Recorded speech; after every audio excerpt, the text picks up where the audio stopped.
प्रिय भक्तगण, आज हम आपको एक कथा का श्रवण करा रहे हूँ, जो सुनने मात्र से आपके जीवन में सुख, संपत्ति और धन की वर्षा होगी। तो चलिए कथा को प्रारंभ करते हैं। भगवान शिव माता पार्वती से कहते हैं, जितना समय मनुष्य दूसरों को समझाने में लगाता है, अगर उसका आधा समय मनुष्य खुद पर लगाएगा, तो जीवन में वह मानव बहुत आगे निकल सकता है। अगर आप यह कहानी सुन रहे हैं, तो पूरा सुनिए। इस कथा को आधा अधूरा छोड़कर जाने की गलती मत करिएगा, क्योंकि इस पवित्र कथा को पूरा सुनने से मनचाहा फल की प्राप्ति होगी। इसलिए इस कथा को पूरा सुने। आप शिव भक्त हैं, तो भोलेनाथ का अनादर न करें। मनुष्य वक्त से लड़कर जो अपना नसीब बदल ले, इंसान वही है जो अपनी तकदीर बदल ले। कल क्या होगा, यह कभी ना सोचो। क्या पता कल वक्त खुद अपनी तस्वीर बदल ले। जब तक मनुष्य को खुद की अहमियत नहीं पता होती, तब तक वह दूसरों की अहमियत को नहीं समझ सकता। इस दुनिया में दो प्रकार के इंसान होते हैं। पहला, वह जो अपने काम पर पूरा भरोसा करते हैं, जो खुद पर पूरा विश्वास करते हैं, उन्हें खुद पर पूरा यकीन होता है और वे जानते हैं कि उनके अंदर ऐसी क्या खास बात है जिसके लिए लोग उन्हें जानते हैं। उनके अंदर ऐसा क्या हुनर है जो औरों से अलग है, जो सामान्य नहीं है। वहीं पर दूसरी तरह के लोग जो अपने आप को बहुत सामान्य समझते हैं, बहुत तुच्छ समझते हैं, जो अपने काम को, अपने किसी भी व्यापार या किसी भी प्रोफेशन को बहुत छोटा समझते हैं, सामान्य समझते हैं। ऐसे प्रकार के लोगों को हमेशा यही लगता है कि उनके अंदर ऐसी कोई खास बात नहीं है, ऐसा कोई हुनर ही नहीं है जिससे लोग उन्हें जान सकें, उन्हें पहचान सकें, और ऐसे लोगों का आंकड़ा अत्यधिक है। फिर भगवान शिव माता पार्वती से कहते हैं, आज की जो कहानी मैं आपको सुनाने जा रहा हूं, यह कहानी मानव को अपने ऊपर यकीन करना सिखा देगी, खुद के महत्व के बारे में सिखा देगी। बहुत समय पहले की बात है। एक छोटा सा गांव था। उस गांव में एक युवक रहता था जिसका नाम श्यामू था। श्यामू एक बड़ाढ़े से व्यापारी के यहाँ नौकरी किया करता था, लेकिन उसे हमेशा यही लगता था कि वह तो एक मामूली सा काम कर रहा है। यह काम बहुत छोटा है, बहुत तुच्छ है। वह कभी भी अपने काम की इज्जत नहीं करता था। वह अपने महत्व के बारे में नहीं जानता था। जो भी कार्य वो करता, उसे वह बहुत घटिया काम लगता था, और उसके मन में केवल एक ही विचार चलते थे कि मैं इस काम को कितनी जल्दी छोड़ता हूं और मैं खुद का व्यापार शुरू करूं। लेकिन उसके घर पर उसके माता पिता, उसकी पत्नी और उसके दो बच्चे थे, जिनकी जिम्मेदारियों के कारण वह इस नौकरी को छोड़े नहीं पा रहा था, क्योंकि उसके घर की सारी जिम्मेदारियां उसी के कंधों पर थीं। उसके घर में और कोई दूसरा कमाने वाला नहीं था, और यही कारण था कि वह अपनी उस नौकरी को छोड़ डरिएच नहीं पा रहा था। लेकिन जब भी वह खाली होता, जब भी वह एकांत में बैठता, तो उसके मन में तरह तरह के विचार आते। आज नहीं तो कल मैं अपना व्यापार शुरू अवश्य करूंगा। यदि मैं व्यापार न भी शुरू कर पाया, तो एक छोटी सी दुकान खोल लूंगा, जिससे मेरा गुजर बसर अवश्य होने लगेगा और मेरे परिवार की जिम्मेदारियां भी पूरी होने लगेंगी। इसी प्रकार काम के बारे में तो कभी दूसरे काम के बारे में सोचा करता था। वह हमेशा सोचता, यदि मैं कुछ बढ़िया काम करूंगा, तभी लोग मेरी इज्जत करेंगे, तभी मेरा सम्मान करेंगे। अन्यथा लोग मुझे यूं ही नाकारा, नाकामयाब समझेंगे। इसलिए जब भी कोई रिश्तेदार, जब भी कोई सगा संबंधी उससे उसके काम के बारे में पूछता, बेटा क्या काम करते हो, तो वह अपने काम को छुपाने का प्रयास करता। वह उसे नजर चुराता। वह मन ही मन यह सोचा करता, यदि मैंने अपनी छोटी सी नौकरी के बारे में बता दिया, तो ये लोग मेरे बारे में क्या क्या सोचेंगे। इतनी अच्छी पढ़ाई लिखाई करके एक छोटी सी मामूली सी नौकरी कर रहा है। इससे अच्छा होता कि कोई काम न करता, घर पर बैठा होता। यह सब विचार उसके मन में चलता रहता। इसलिए जब भी उसे कोई जोर जबरदस्ती करके यह पूछने का प्रयास करता कि क्या काम कर रहे हो, तो वह उनसे केवल एक ही बात कहता था, अभी तो मैं काम ढूंढ रहा हूं, मैं काम की तलाश कर रहा हूं। अभी तक मुझे कोई काम ही नहीं मिला, क्योंकि अपने मन में वह हमेशा एक ही बात सोचा करता था कि अपने काम के बारे में किसी को भी बताना सही नहीं रहेगा, अन्यथा लोग मेरा मजाक उड़ाएंगे, मेरे बारे में न जाने क्या क्या सोचेंगे, न जाने कैसे कैसी बातें करेंगे। जिससे इस समाज में मेरी इज्जत घट जाएगी और लोग मुझे ताने मारेंगे। वह तरह तरह के उल्लाहने देंगे। इसी प्रकार के विचार उसके मन में हमेशा चलते रहते थे और वह हमेशा बहुत परेशान रहता था। कोई ना कोई ऐसा उपाय निकालने की कोशिश में लगा रहता था जिससे कि लोग उसका सम्मान करें, उसकी इज्जत करें। जिस कारण वह बहुत तनाव में रहने लगा था, बहुत चिंतित रहने लगा था और जो नौकरी वह किया करता था, उस नौकरी में उसे अच्छा वेतन मिलता था, जिससे उसका उसके पूरे परिवार का भरण-पोषण बहुत आसानी से हो जाता था। लेकिन फिर भी वह अपने आप को बेकार समझता था, नाकारा, नालायक समझता था, जिस कारण उसे रातों को नींद नहीं आती थी। वह बहुत चिंतित रहता, परेशान रहता। वह अपने आप को हमेशा फालतू समझता था। उसे लगता कि वह इस दुनिया में एक अकेला ऐसा इंसान है जो पूरी तरह से बेकार है, नालायक और निकम्मा है। कभी-कभी तो उसके मन में आत्महत्या करने के विचार भी उत्पन्न होने लगता था, लेकिन जैसे-तैसे वह खुद को मना लेता और अपने कामों में लग जाता। एक दिन की बातें हैं, श्यामू अपने मालिक के काम से कहीं बाहर जा रहा था। तभी रास्ते में उसे एक सन्यासी मिले। वह सन्यासी श्यामू से बड़ी विनम्रता से भिक्षा मांगता है। तब श्यामू उन सन्यासी से कहता है, महात्मा, आपके चेहरे पर अजीब सा तेज है, पर आपके मन में अजीब सी शांति महसूस हो रही है। आप बड़े दयालु मालूम पड़ते हैं। भला आजकल इस तरह से कौन बात करता है? जिसे देखो वह क्रोधित है, जिसे देखो वह ईर्ष्या करता है, जिसे देखो एक दूसरे से चुगली में लगा रहता है। कोई किसी की इज्जत नहीं करता, कोई किसी का सम्मान नहीं करता। लेकिन आपकी की वाणी ने एक ही पल में मेरा मन मोह लिया है। क्या आप कोई जादूगर है? श्यामू की यह बात सुनकर वह सन्यासी मुस्कुराने लगे। तब श्यामू उस सन्यासी से कहता है, हे महात्मा, आप क्यों मुस्कुरा रहे हैं? मैंने क्या कुछ गलत कह दिया? तभी वह सन्यासी कहते हैं, हर कोई दयालु है, हर कोई करुणा से भरा हुआ है, लेकिन वह खुद को नहीं जान पाता, वह खुद को समझ नहीं पाता और यही कारण कि वह किसी का सम्मान भी नहीं करता है। तभी श्यामू खुद को संबोधित करते हुए कहता है, हे महात्मा, मैं सबकी मदद करना चाहता हूं। मैं हमेशा दूसरों के काम आता हूं। उसके बावजूद भी लोग मेरी इज्जत नहीं करते, मेरा सम्मान नहीं करते। ऐसा करना तो दूर, वह मुझसे ढंग से बात तक नहीं करते। उन्हें मेरी कोई कद्र नहीं, मुझसे कोई पूछता तक नहीं है। और यह सब देख देख कर मेरा मन आंसू से भर जाता है और मेरे मन में तब यह विचार आता है कि मैं किसी काम का नहीं, मैं तो व्यर्थ में ही ये सारे काम कर रहा हूं। एक छोटा सा काम जिसे मुझे नहीं करना चाहिए, जिस वजह से मेरे मन में कभी कभी उन सभी के प्रति ईर्ष्या भी उत्पन्न होने लगती है।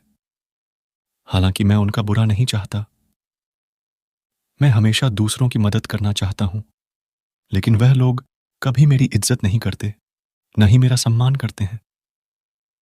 कम से कम उन्हें एक बार मुझसे हंसकर बात तो करनी चाहिए, कम से कम उन्हें एक बार मेरा सम्मान तो करना चाहिए।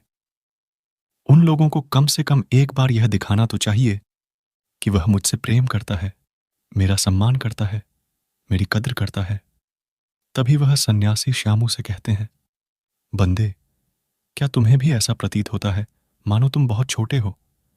तुम अपने काम को छोटा मानते हो, तुम्हें हर चीज छोटी और अधूरी महसूस होती है। इस पर श्यामू कहता है, हाँ महात्मा, मुझे हर चीज छोटी महसूस होती है। मुझे लगता है कि यह कार्य मेरे लिए बहुत छोटा है, मुझे यह सब नहीं करना चाहिए। मुझे लगता है कि लोगों को मेरा मान सम्मान करना चाहिए, लेकिन वे लोग मेरी कदर तक नहीं करते। आगे श्यामू उस सन्यासी से कहता है, हे महात्मा, क्या ऐसा कोई उपाय है?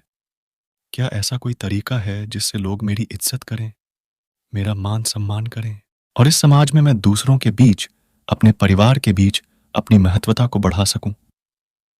ऐसा कोई तो तरीका होगा, ऐसा कोई उपाय होगा। इस पर सन्यासी मुस्कुराने लगे और श्यामू को जवाब देते हुए कहते हैं, बंदे, जब तक तुम खुद को नहीं समझोगे, खुद को नहीं जानोगे और खुद का सम्मान करना नहीं सीखोगे, तब तक लोग तुम्हारी कदर नहीं करेंगे। जब तक तुम खुद को ही छोटा मानोगे, तब तक भला तुम्हें कोई दूसरा कैसे बुरा मान सकता है? आगे वह सन्यासी श्यामू से कहते हैं, बंदे, अभी कुछ देर पहले मैंने तुमसे भिक्षा मांगी थी। ऐसा नहीं है कि हर द्वार से हमें भिक्षा मिल ही जाती है। कुछ द्वार पर तो हमें यूं ही खाली हाथ लौटना पड़ता है, लेकिन हमें जो कुछ भी मिलता है उसके लिए हमारे मन में धन्यवाद की भावना होती है। धन्यवाद का भाव होता है जिससे हम खुद को सम्मान दे पाते, दूसरों के प्रति प्रेम सिखा पाते हैं। किंतु जब तक हम खुद को कोसते रहेंगे, खुद को नीचा दिखाते रहेंगे, तब तक हम खुद से प्रेम नहीं करते। जब हम खुद की ही इज्जत नहीं करते तो भला लोग हमारी इज्जत क्यों करेंगे? जब हम खुद से ही प्रेम नहीं कर सकते तो लोग हमसे प्रेम क्यों करेंगे? तभी श्यामू उन सन्यासी की बात काटते हुए कहता है, परंतु हे महात्मा, मैं तो एक तुच्छ काम करता हूं, और इस तुच्छ काम में मैं अपने आप को कैसे बुरा मान सकता हूं? इस छोटे से काम में मैं खुद को कैसे संतुष्ट कर सकता हूं? मैं कैसे छोटे छोटे काम के लिए अपने मन को धन्यवाद का भाव पैदा कर सकता हूं? भला यह सब कैसे संभव होगा अगर मैं अपने आप को पसंद न करता हूं, अपने काम को पसंद न करता हूं? तभी वह सन्यासी श्यामू से कहते हैं, बंद, तुम सड़क पर बैठे उस भिखारी को देखते हो? उस पर रामू कहता है, हाँ महात्मा, मैं उसे देख पा रहा हूं। फटे हाल दर्द, भटकता हुआ वह भिखारी कितना लाचार है जो उसे इस तरह से भीख मांगनी पड़ रही है। तभी सन्यासी कहते हैं, क्या तुम इससे अच्छे हालात में नहीं हो? क्या उसके पास वह सब है जो तुम्हारे पास है? तभी श्यामू कहता है, नहीं महात्मा, अगर उसके पास मेरी जैसी नौकरी होती तो वह अच्छा खासा कमा रहा होता और अपने परिवार का भरण पोषण कर रहा होता। तभी वह सन्यासी कहते हैं, बंदे, जब तुम उससे अच्छे हालात में हो तो तुम्हें दुखी नहीं होना चाहिए, तुम्हें तो खुश होना चाहिए। इस पर श्यामू कहता है, क्योंकि मैं उससे कहीं अच्छे हालात में हूं, इसलिए मुझे खुश होना चाहिए। तभी वह सन्यासी कहते हैं, हर किसी को अच्छी नौकरी नहीं मिल पाती, हर किसी को अच्छी तनख्वाह नहीं मिल पाती, हर कोई अपने परिवार का भरण पोषण तक ठीक से नहीं कर पाता, लेकिन तुम यह सब करने में सक्षम हो। यदि तुम कुछ इस प्रकार सोचोगे तो तुम्हारे मन में भी धन्यवाद का भाव उत्पन्न होने लगेगा। तुम्हारा यह शरीर स्वस्थ है, तुम जहां चाहो वहां जा सकते हो, जैसा चाहो वैसे काम कर सकते हो, तुम्हें किसी प्रकार की कोई चिंता नहीं, कोई फिक्र नहीं, लेकिन फिर भी तुम अपने आप को, अपने काम को तुच्छ समझते हो, छोटा समझते हो। इसीलिए तुम्हारा यह नजरिया ही तुम्हें अपने आप को छोटा बनाते जा रहा है, और तुम किसी भी काम को छोटे नजरिए से ही देखते हो। इसलिए तुम्हें अपने नजरिए को बदलने की जरूरत है। अगर तुम अपने नजरिए को बदल लेते हो तो धीरे धीरे सब कुछ अच्छा हो जाएगा, और अगर नहीं बदल पाते तो आज जो कुछ भी तुम्हारे पास है, देखना, एक दिन तुम सब कुछ खो बैठोगे और तब तुम्हारे पास कुछ नहीं होगा। तुम केवल पश्चाताप करोगे, रोग, लेकिन तुम्हारे हाथ कुछ नहीं आएगा। लेकिन यदि एक बार तुम खुद से प्यार करना सीख जाओ तो तुम्हारा विश्वास खुद पर बढ़ने लगेगा, और खुद पर विश्वास बढ़ने के बाद सबसे पहला बदलाव जो तुम्हारे अंतर्मन के अंदर आएगा वह होगा प्रेम, और प्रेम भाव का हमारे मन में उत्पन्न होना, अर्थात हमारा खुद पर विश्वास बढ़ना। और जब हमारा विश्वास खुद पर बढ़ने लगता है तो हमारी संकल्प शक्ति भी मजबूत होने लगती है। आगे वह सन्यासी श्यामू से कहते हैं कि तुमने कभी किसी नेता को देखा है, कोई ऐसा नेता जो जो भी काम हाथ में लेता है उसे वह पूरा करके ही दम लेता है, भले ही उस काम के लिए उसकी कितनी भी निंदा क्यों न की जाए, लोग उसके खिलाफ ही क्यों न खड़े हो जाएं, लेकिन वह तब तक नहीं रुकता जब तक कि वह उस काम को पूरा न कर ले। यदि वह किसी अच्छे कार्य में जुटा है तो लोग खुद ब खुद उसकी इज्जत करेंगे, उसका सम्मान करेंगे, और लोग उसके साथ जुड़ते चले जाएंगे, जिससे उसका एक अलग ही महत्व बन जाएगा। लोग उसकी वैल्यू भी करेंगे। ठीक उसी प्रकार तुम्हें भी अपने जीवन में जिस काम, तब लोग आपकी इज्जत करेंगे, आपका सम्मान करेंगे। आगे वह सन्यासी श्यामू को अगला तरीका बताते हुए कहते हैं, अपने मन की झिझक को दूर करना सीखो। हम में से अधिकांश लोगों की आदत होती है कि वह दूसरों से बात करने में झिझकते हैं, या फिर उन्हें कोई नया काम दे दिया जाए, या फिर उन्हें कहीं जाने के लिए कह दिया जाए तो उनके मन में जो आत्मविश्वास होता है वह बहुत कम होता है, जिस कारण को लोगों से बात करने में झिझकते हैं, डरते हैं, और इसी कारणवश अपने जीवन में कुछ नया और कुछ अलग नहीं कर पाते। यदि आपके मन में भी ऐसी ही झिझक है, ऐसे ही आत्मविश्वास की कमी है, तो आपको सबसे पहले तो इस झिझक से, अपने आत्मविश्वास की कमी से लड़ना होगा, इसका सामना करना होगा। फिर सन्यासी कहते हैं, जैसे कि मान लो, यदि आपको किसी अनजान व्यक्ति से बात करने में झिझक होती है, तो आपको आज से जब भी कोई अनजान व्यक्ति मिले, तो उससे ज़बरदस्ती बात करने का प्रयास करना चाहिए। बात करने का अभ्यास करना चाहिए, और अभ्यास करते-करते एक दिन आप उनसे बेझिझक बात करने लग जाओगे।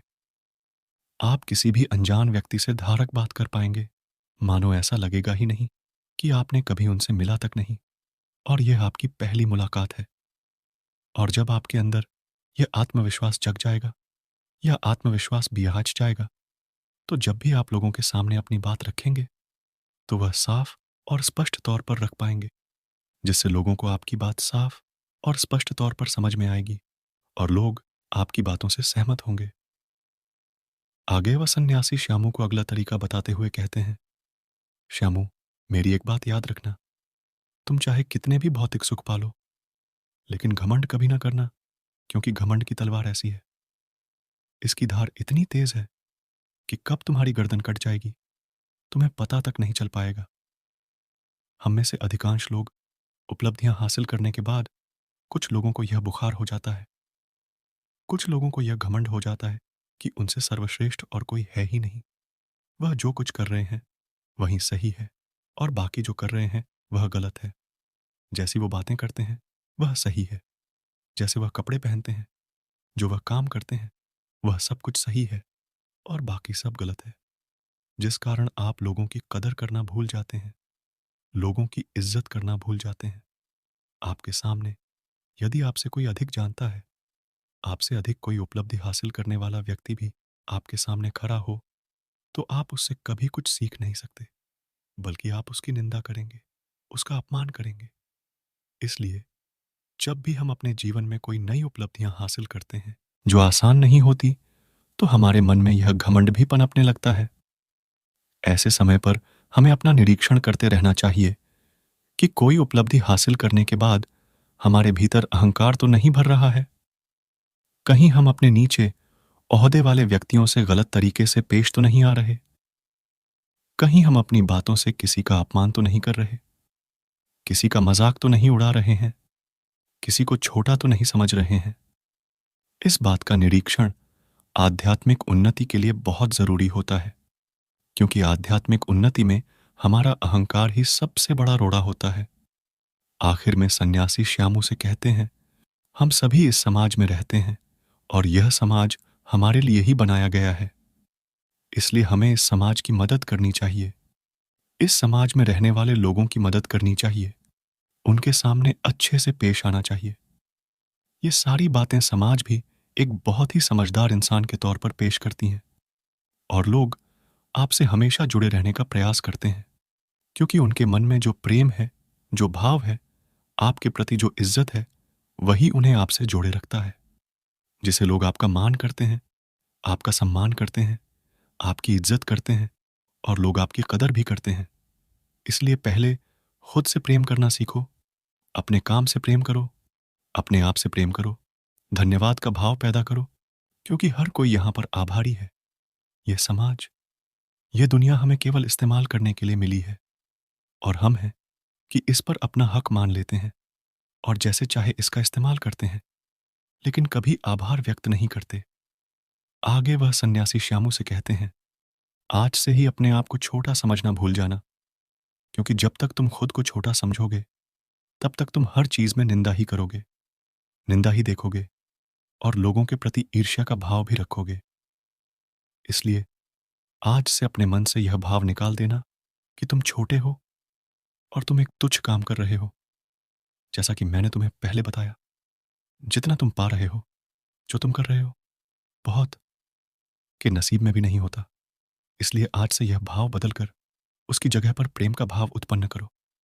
इतना कहकर वह सन्यासी अपना भिक्षा लेकर वहां से आगे की ओर चल पोड़ी ईढ़े, और श्यामू भी उन्हें प्रणाम करके अपने काम की ओर खुशी खुशी आगे बढ़ता गया।